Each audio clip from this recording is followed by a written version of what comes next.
Hello, it's Adil bringing you a review or end of day market wrap up for the FTSE 100 on behalf of CFDS.com, acting as an analyst on their behalf and bringing you a review.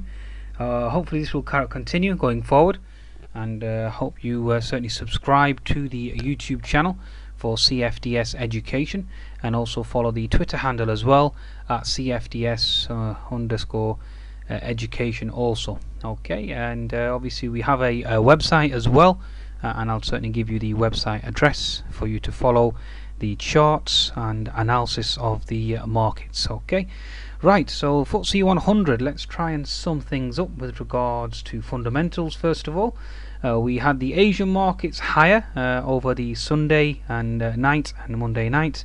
So the Shanghai was up a stellar 2%, after being up I think 2% on a Monday or Sunday night as well. So pretty impressive move with regards to Shanghai. So that certainly puts a bullish slant on the FTSE 100, given the fact that it's a commodity based obviously index. Okay, if Shanghai or the Asian markets generally do well, that's interpreted as being a risk on scenario.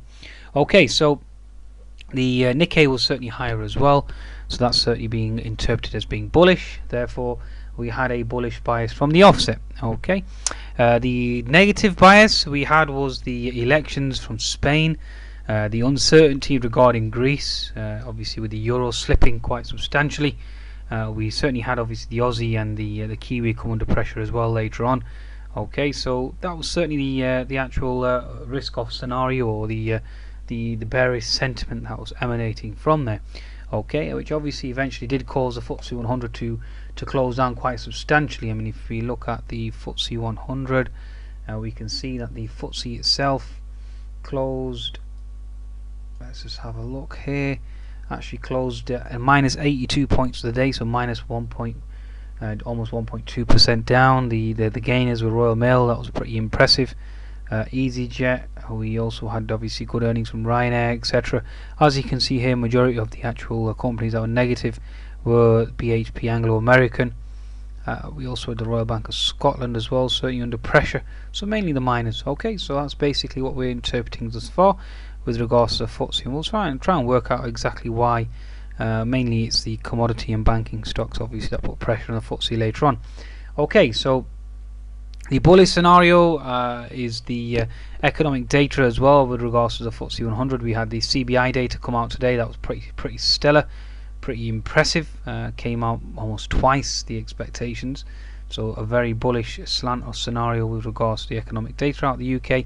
Highest reading for UK CBI reported sales since September 1988. Okay, so that's certainly a bullish slant with regards to the FTSE itself. Okay. Again, the euro being lower is obviously a stimulus, or certainly is acting or being interpreted as a stimulatory policy for European equities. So therefore the bullish scenario was certainly from that perspective. Okay, and as we all know, the overriding bearish scenario was the uncertainty regarding Greece. Okay, although headlines have come out thereafter stating that they are working towards some sort of progress, and certainly are interpreting that as being bullish for European equities. Now, we did have the hawkish commentary from Friday with regards to Miss Yellen and her speech. Okay, and that was certainly being interpreted as bullish for the dollar, hence the reason why we had the Kiwi and the Aussie obviously under pressure, and the euro to a large extent, although one could attribute the weakness with regards to the euro from Greece uncertainty. Okay, so the FTSE 100, how did it fare? Let's have a look at it from an economic, or shall we say a technical perspective now that the economic and fundamentals are out the way. Okay, daily chart, I've obviously highlighted this, and I've explained this with regards to the analysis that I've been putting out on the thread. So certainly do follow the actual Twitter handle and the website, which is going to be put out soon. I'll soon give you the actual link for the website. The actual Twitter handle, for those of you that aren't following, is CFDS Education. Okay, and this is the Twitter handle, so certainly follow. Okay, we also have a YouTube channel as well. Okay, so certainly follow the YouTube channel, certainly with regards to going forward. So certainly click on subscribe if obviously you're observing this video at present, and also click on like as well below. Okay, right, so the FTSE 100 from a technical perspective, yes, we had resistance at the 7044 region. Now initially, given the fact that Asian markets were higher overnight, I expected the markets to certainly push higher and break above the 7050 level, but given the fact that the Spanish election uncertainty and the uncertainty regarding Greece, that certainly was putting a pressure on the downside in terms of Europe, even though the euro was certainly lower, and that was a stimulatory obviously effect. The bearish variables certainly took over. Okay, and given the fact that oil certainly and commodities are into resistance, and the oil price flushed as well, we had a low on oil at present. It's around the 57 region. We were above 60 overnight, so around 59 to 60, and obviously we've dropped below down to 57, so that's obviously being interpreted as negative. Also, we had the price of copper as well falling as low as 277 again, which is interpreted as being bearish. Okay, so commodities certainly took the hit today, or bore the brunt of the sell-off. Okay, now we can also bring up a chart of the price of oil, so I can just demonstrate that for you. We can look at Brent, as you can see here, quite a substantial sell-off on the 4-hour chart. Bring up a 60-minute chart of oil. See if we can try and break this down. As you can see, quite a substantial sell-off from the $65 level now down to the 63. Bring up a chart of US light crude and observe it as well from there. Okay, so we are coming into double bottom support at this very moment in time. The 60-minute chart will show you a more clearer picture with regards to the weakness in oil. As you can see there, we were around the $60 overnight, and now we're down to the $58 region below. So certainly a lot of selling pressure on the commodities side, and obviously that's caused a risk-off scenario with regards to the FTSE 100, and that's caused the FTSE 100 diagonal trendline resistance to certainly hold. So if I move back to my FTSE 100 chart, okay, so we had a topping tail there, and obviously the market sold off and flushed and moved lower. Okay, the Cameron candle, or the Cameron sell-off post Cameron, shall we say Cameron victory candle, obviously is holding so far, so one has to respect that. But given the fact that the price action thereafter isn't exactly promising, or is not being exactly interpreted as being bullish, so again, certainly some cause for concern, and one could say attribute that to Yellen's hawkishness, hence the reason why commodities are impacted quite substantially, or down quite substantially today, given the fact that the dollar is starting to rise. As you can see, the Aussie and Kiwi are under pressure, the euro certainly under pressure. So so if I bring up the chart of the euro USD, I can demonstrate that for you. Even the chart of the US dollar, really. Let's just bring that up for you. Here we go. So the chart of the US dollar, bring that up for you on a 4-hour basis. Okie dokie. So as you can see, we've had a thrust higher. Okay, so we are coming into a potential resistance zone here now for the US dollar.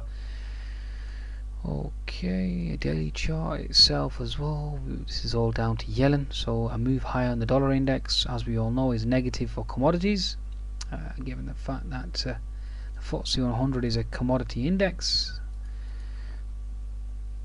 So we do have a resistance in this region here, and that's the level that we are going to observe for now. Okay, so quite a thrust higher ever since the actual FOMC minute, should we say, okay, with regards to the US dollar itself. Okay, again, let's go back to the actual FTSE 100 now and go to the smaller time frames. Okay, so if we go to our 60-minute chart, given the fact that the daily chart now is into support, okay, the 60-minute chart, we've flushed, we've put in a bottoming tail. Okay, one could argue that you do have a H&S formation, so I'll certainly remain open to that, folks. Those of you that are trading on technicals and rely on technicals for your trade setups, then you certainly have to be aware of this setup at present. You have your left shoulder, which is here. Okay, so your head, which is there. You have the bear flag scenario, which is perfectly for the right shoulder. Okay, so let's just project the downside target for those that are going to be bearish or maintain a bearish slant. Okay, based on your own trading strategies.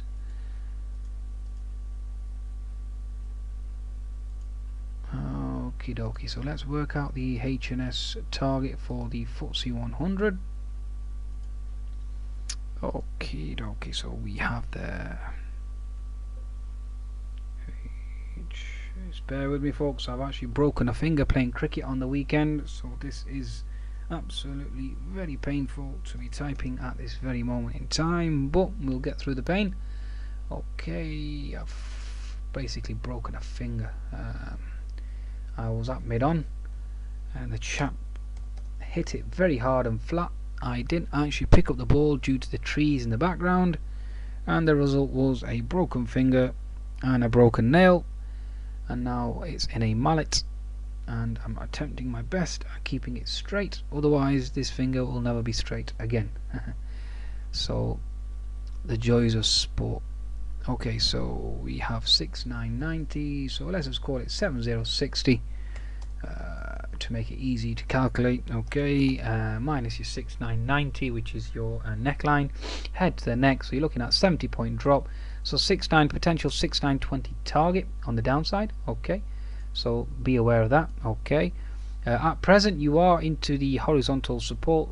You have put in a bottoming tail as well at 6929, so you more or less hit your target at the downside from my perspective, and you're looking for a short squeeze, and that's exactly what we're getting. Now the test will be at the neckline, folks, so watch out for the neckline at the 6980 region. That's where you'll find resistance, and if you are a technical trader, then that will certainly be a level that you must observe. Okay, and that should be interesting going forward.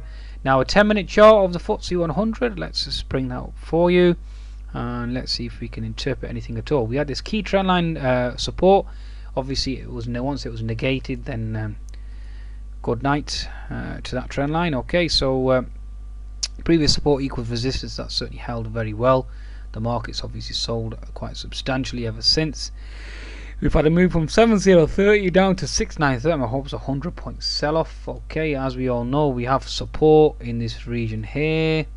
You have support in this region here, and then obviously ultimately at 6890 potential support on the 10-minute chart. Okay, so given the fact that the commodities are into support, I expect the FTSE 100 to be into support, and then we'll see exactly how the market reacts thereafter. Okay, so this zone here at 6990 and 6980 now is going to be very interesting going forward. I mean, even this support line didn't actually hold or give any value at all, so I ignore that for now. Okay, so that sums up the FTSE 100 going forward. Now bring up the chart of the FTSE 250. Again, this still remains bullish, given the fact that, especially given the fact that the sterling has obviously moved lower. Certainly take that into consideration. The market, certainly from a daily and weekly chart perspective, certainly still thrusting higher. Weekly chart, one could argue, I mean, it certainly is going to continue until it gets to the 17,800 level, which it has, but still the market continues its IHS formation, so it'll continue to thrust higher, so very, very bullish on the FTSE 250. Okay, so the FTSE 350, which gives you, or should I say FTSE All Share, again we are stuck into this horizontal resistance level. This bullish candle still is either we have a bull flag or a failed bull flag, so again a failed pattern equals an emotive move in the opposite direction, so we just have to give it the benefit of the doubt, innocent until proven guilty. For now, it's all about that Kool-Aid. Ever since Mr. Neuer and Kure gave the speech about front-loaded QE, that certainly has the euro obviously declining, has the European equities certainly looking very stellar and very, very bullish. Okay, so that's the situation that we find ourselves in, especially with the Shanghai and the Nikkei certainly making new highs and putting in stellar performances overnight. It's very hard to embrace a overtly bearish scenario, but again, be flexible. The markets are the king, and the markets will dictate. Okay, folks, so risk on, risk off, wax on, wax off. Goodbye.